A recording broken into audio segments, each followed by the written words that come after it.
అనుదిన నిత్య జీవపు మాటలు. దేవుని నామానికి మహిమ కలుగునుగాక. దేవుని వాక్యాన్ని చదువుకుందాము.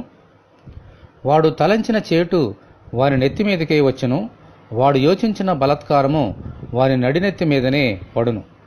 కీర్తనల గ్రంథము 7వ అధ్యాయము 16వ వచనం. మేలు చేసిన వారికి మేలును, కీడు చేసిన వారికి కీడును చేయవాడు మన దేవుడు.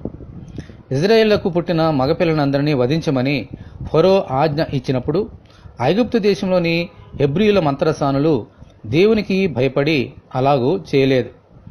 ఆ మగబిడ్డలను బ్రతకనిచ్చారు. అందుచేత దేవుడు వారిని ఆశీర్వదించి వారికి వంశాభివృద్ధి కలుగజేశారు. దేవునికి స్తోత్రము, హల్లెలూయా. అష్షూరు రాజైన సెన్హరీబు దేవుని ప్రజలైన ఇజ్రాయేలీయులను నాశనం చేయవలని దేశమును ముట్టడి వేసి దేవాది దేవునికి విరోధముగాను ఇజ్రాయేలు రాజైన హిజ్కియాకు విరోధముగాను మాటలాడినప్పుడు దేవుడు ఆ మాటలను విని ఒక వదంతి పుట్టించగా రాజు తిరిగి తన దేశముకు వెళ్ళిపోయాడు. అక్కడ అతని సొంత కుమారులే అతన్ని చంపివేశారు.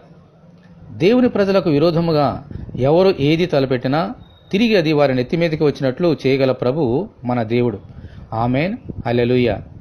ఇటువంటి కృప కొరకు మనము దేవుని ప్రార్థన చేసుకుందాము. ప్రభువా, మీ బిడ్డలకు వ్యతిరేకంగా నిరూపింపబడిన ఏ ఆయుధమును నిలవనేరదని చెప్పిన మీకు వందనములు. మా శత్రువుల బారి నుండి తప్పించి మాకు మేలు చేయమని ఈ వాక్యం వింటున్న నీ బిడ్డలందరినీ అలాగున దీవించమని ప్రభువైన యేసుక్రీస్తు ద్వారా ప్రార్థన చేయుచున్నాము తండ్రి, ఆమేన్.